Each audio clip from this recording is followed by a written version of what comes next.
just been to see Mheshimiwa Yusuf, MCA for Dela Ward in Wajir County. We join fellow Kenyans in thanking God for sparing his life. He has spent the last 6 months in unlawful custody. In fact, there are people who go through normal trials and they get sentenced. Get sentenced to 6 months in prison. He has spent 6 months in prison without any lawful cause. His abductors released him unconditionally and told him to keep quiet.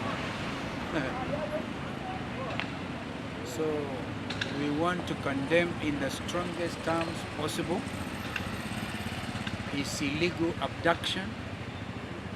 We gather a few others have also been released. On our part,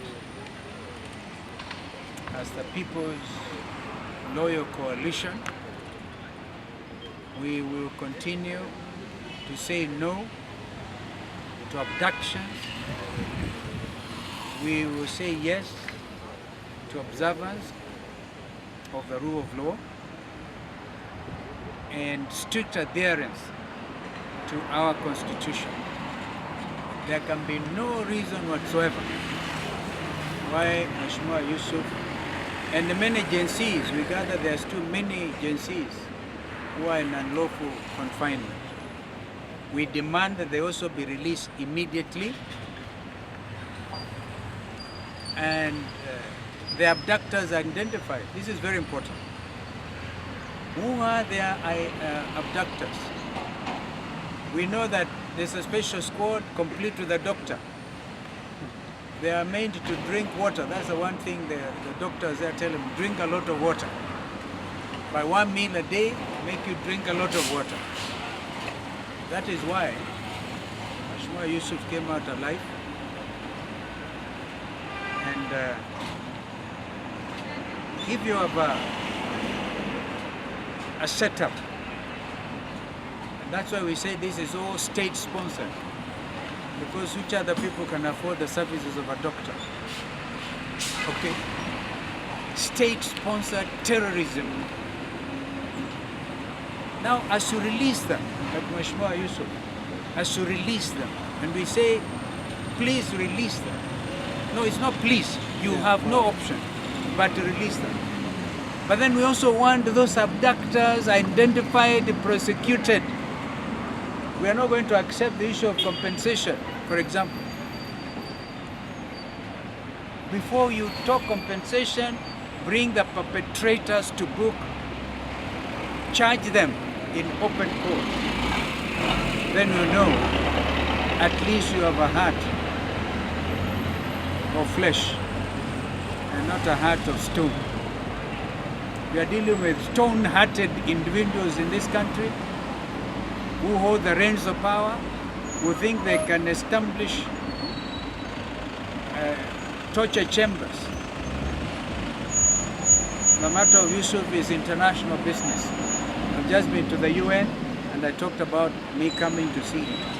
Therefore, we want to thank RK and other Waishniwas. And we want MPs from the Northeast, for example, to stand out. To stand out.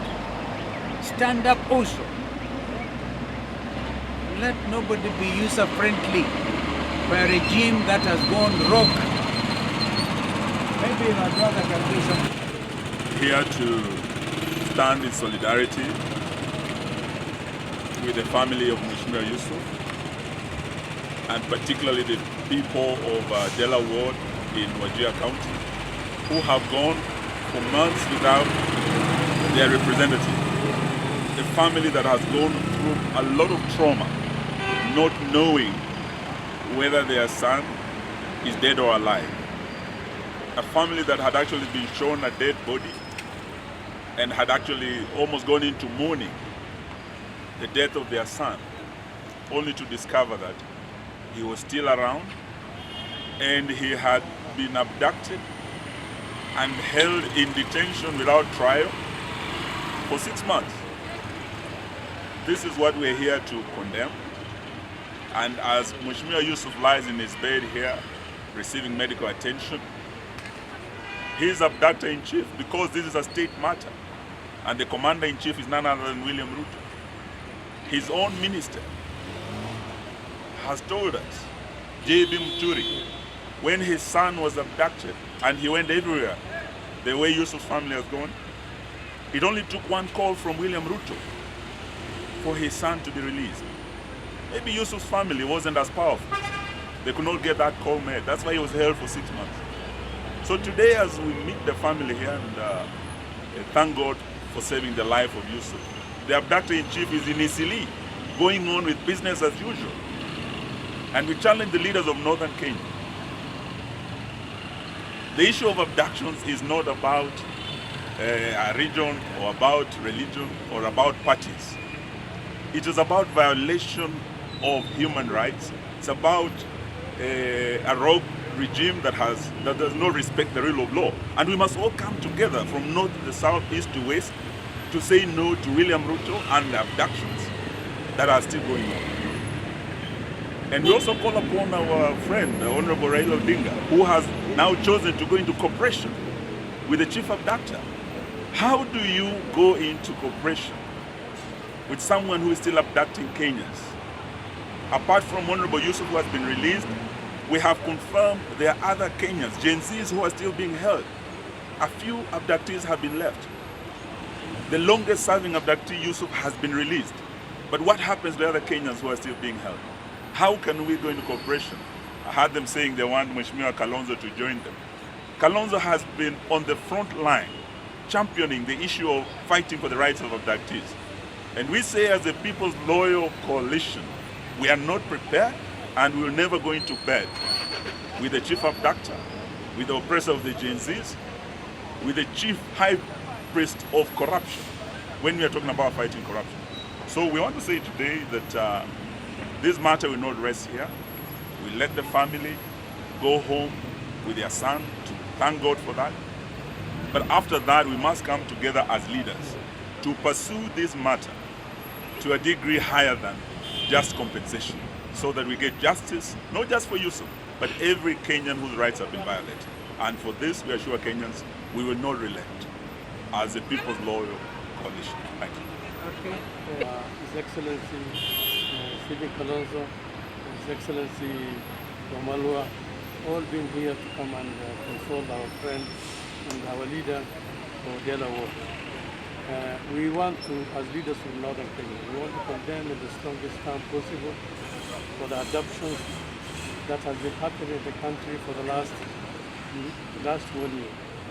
It's unheard of. It will not happen in independent Kenya. These incidences and where Yusuf was being held for the last 6 months, there are many more Kenyans that are still being held. With the facilities which have been operated and manned by top government individuals, with a doctor in prison, trying to measure even the water level, the water intake of the various individuals that have been held.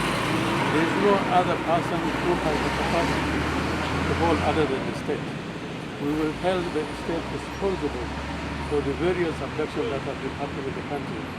It is only Ruto who has the capacity and who has the machinery, who have been abducting the many more Kenyans that are in place. So we strongly condemn for those many months and many days our leaders have been held, and we want Ruto to be held accountable for what has happened. Indeed. And indeed he should be held accountable. I think if this is a matter for ICC, accountable, this is, if we as a loyal opposition, we are going to recommend and make sure that this becomes an item for ICC, because it is none other than the person who has been operating, it is William Samoei Ruto, who is indeed operating, and with his support and with his advisor from State House. That's why JB Muturi was able to get his release only from the head of state, from Ruto.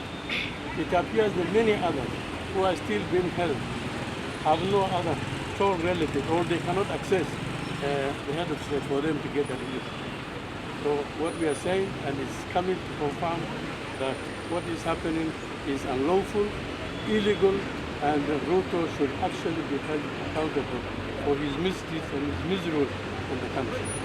Finally, and I want to condemn the cooperation that has happened between Raila Amolo Odinga and William Samoei.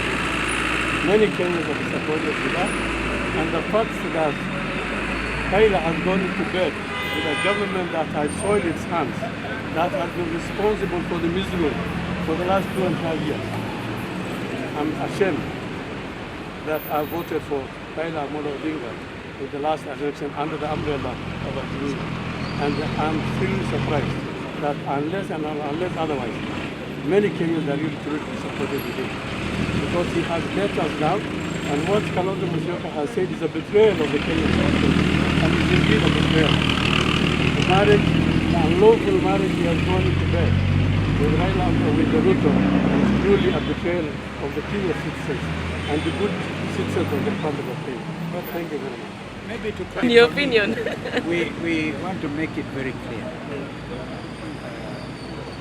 I saw one of them say, Kalonzo, leave us alone, because they wanted to go to bed with him.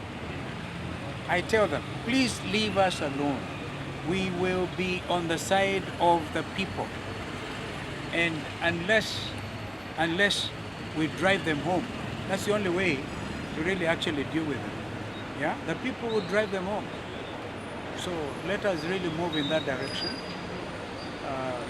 So let them, nobody, no second guessing or anything like that. Wishful thinkers. Well, it's always good to have wishful thinkers, but let them know our official position as the People's Loyal Coalition is to drive them home. Thank you.